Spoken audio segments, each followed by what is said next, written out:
Because right? it's illogical, and more importantly, the price is the least relevant or interesting part of Bitcoin. Exactly. Can you explain that dichotomy to people? Because a lot of people would say, oh, that makes sense. But if you explain it a little bit better, you understand that it doesn't really make sense. Well, think about it this way. In 2000, 90% of all internet startups went belly up. Almost $1 trillion of value was destroyed. And that was the internet's best year. Why? Biggest year for growth. Because that's when you started really seeing the web take off, and the utility and adoption all hit these inflection points with the real explosion in mobile, the beginning of smartphones and mobile internet. The web had finally taken hold and was beginning to get serious attention from business, and all of the first generation internet startups blew up.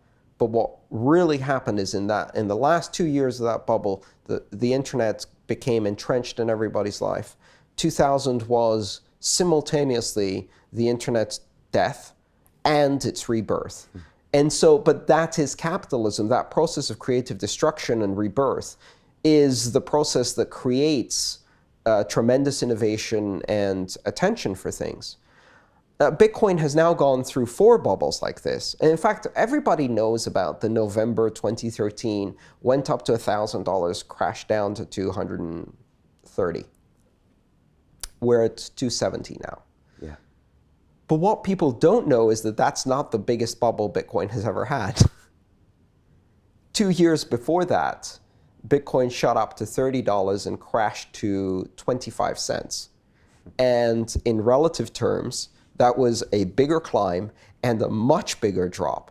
And it took almost 2 years to recover from that. And that was its second biggest bubble, because the really big bubble was when it went from 1/1000th of a penny to $1. Right. And at $1, that was the real birth of Bitcoin, because parity was almost considered unattainable. The dollar per Bitcoin was like a holy grail dream. Right, because it started off as worth basically zero in an idea. Absolutely. And the idea that you can bootstrap a global currency from nothing was in itself a ridiculous idea. So when you hit dollar parity, you've proven that you can bootstrap a global currency from nothing, and that's never happened before. To then say that the Bitcoin is dead because it's at 260, if you go back, the idea that it could ever reach 260 was insane. And by the way, we're not done. We've got at least 3 or 4 more bubbles. Right. Bitcoin is not going to now be steady, because every time attention shifts back, it blows another huge rise. Right. And because there's not enough to sustain that rise usually, it will then revert and crash down again. This is a roller coaster. It's going to continue to be a roller coaster for 3 or 4 years, just like the internet was. The big difference? The internet didn't have a single stock price that everyone could pay attention to. So it's both a blessing and a curse. Right. It's a blessing because as an investment vehicle, by attracting people to speculate on it, it's generated a lot of attention when it goes up. It generates a lot of investment in Bitcoin companies, and a lot of the early Bitcoin millionaires, if you like, were able to reinvest their Bitcoin into startups. But at the same time, double-edged sword, every time it crashes, someone writes an obituary for Bitcoin. They're like, Bitcoin is now dead. By the way, there's a site called bitcoinobituaries.com where you can read 150 obituaries written since 2010, all of which are not true. And I'm guaranteeing you there are going to be 2 to 3 more years of obituaries being written about Bitcoin. Right. Just to square a few things away, how many Bitcoins are in existence? How many will be, in the end, how many will exist?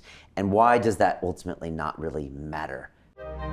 To watch the rest of this fascinating interview, click on the link below and go to londonrealacademy.com. There you can sign in with your social media login and watch the rest of the episode for free, along with all of our episodes on London Real, my webinars, and all of our premium content, all located over at londonrealacademy.com. So click on the link below, you'll be directed there, and you can watch the rest of this fascinating interview, and I'll see you there.